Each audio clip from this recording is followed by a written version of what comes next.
in which the listener is asked to contemplate the Tory party post-Brexit and decide how many parts amusement they would like mixed with their despair. July 2016. The Tory party seemed to have been blown apart by Brexit, but coalesced like the T1000, this time taking the form of a woman.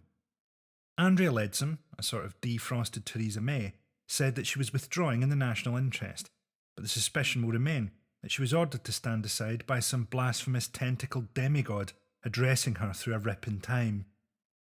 You would have thought that having two women competing for the job would have gone down well with the Tory cabinet, rekindling fond childhood memories of the trial by combat phase of their nanny selections, but Theresa May was seen as the safer pair of hooves.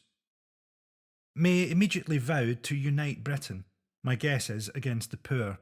She will no doubt introduce a cap for migrants, probably an orange cone with an M on the front that gives out an electric shock if they stray too close to a golf course. You've got to say that at this crisis point the Labour Party should be concentrating on doing what it's good at, and surely that isn't elections. Jimmy Savile, armed with a cloak of invisibility, let loose at Hogwarts, would have more self-control than the Labour Party.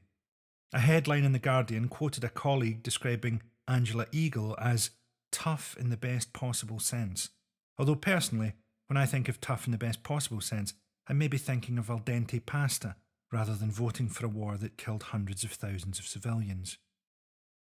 There are those on Corbyn's side who suggest this is a struggle between the top-down and bottom-up ideas of parties as social movements.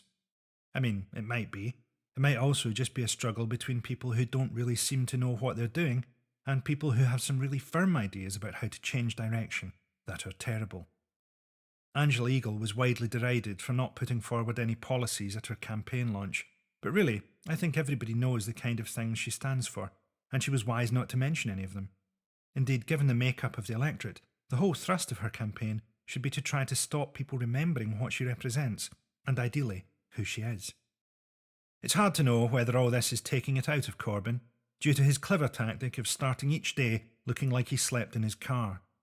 Yes, the media is hugely systemically biased against him, and reason in general, but his one-note response seems to be going nowhere. He has this manner with interviewers where he seems to think that he is calmly talking sense to a lunatic, when really, he is talking to the machinery in an abattoir. It's probably worth noting that the referendum will have been seen at Westminster as a huge reaffirmation of the power of Murdoch generally, the Sun, and the Daily Mail. Looks like it's going to be a long time before senior politicians start turning up at the weddings of bloggers. The fallout from the referendum continues. Some people are finally saying they're embarrassed to be British, admittedly because we've left a trading union rather than the centuries of mass murder, but it's a start. House prices have dropped, and you won't be able to use your phone abroad. Good, my kids can buy a flat and won't be bothered by work calls on holiday. This all sounds as tragic as a conga line through a cocktail bar so far. Yet there's no doubt racists feel vindicated by the result. It's like a dam has burst. Finally, we've thrown off our politically correct shackles and can tell it like it is. That tapas, it ain't a meal, it's just snacks. Ain't right, Terry. Pizza? They're having a laugh. It's just fucking cheese on toast. That Polish, where's the vowels? That ain't right. Bad enough we let the Welsh get away with it. But let's remember that the referendum vote wasn't to normalise racism. That was the one we had in May 2015. Remainers have spent so much time online calling people racist that Chinese primary school children are getting a raise for mining the lithium for their new phone batteries. Seriously, do you want the right to stop acting like the Brexit vote was a mandate for racism? Stop telling them it was a mandate for racism. A generation of liberals who voted for Blair and then Clegg, demonising the people who gut their salmon at 4 a.m. for not knowing that Leave were lying to them.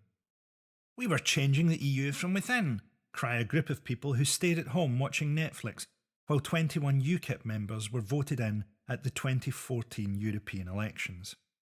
Meanwhile, Farage spent the referendum taking a group of undecideds and, with Nazi imagery and a pledge to let Syrians die, got their support. A trick he learned from Hilary Benn. So where are we? Well, we have an opposition dedicated to opposing itself, and a country so heavily dependent on money laundering that we just brought out a waterproof fiver. Churchill's on the back, presumably because he best reflects the current state of the UK economy. Never has so much been owed by so many.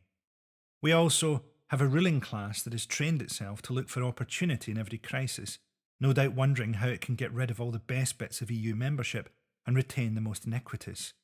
For now, we will just have to hold tight and watch Theresa May do her considerable worst, praying for Dorothy's house to fall on her.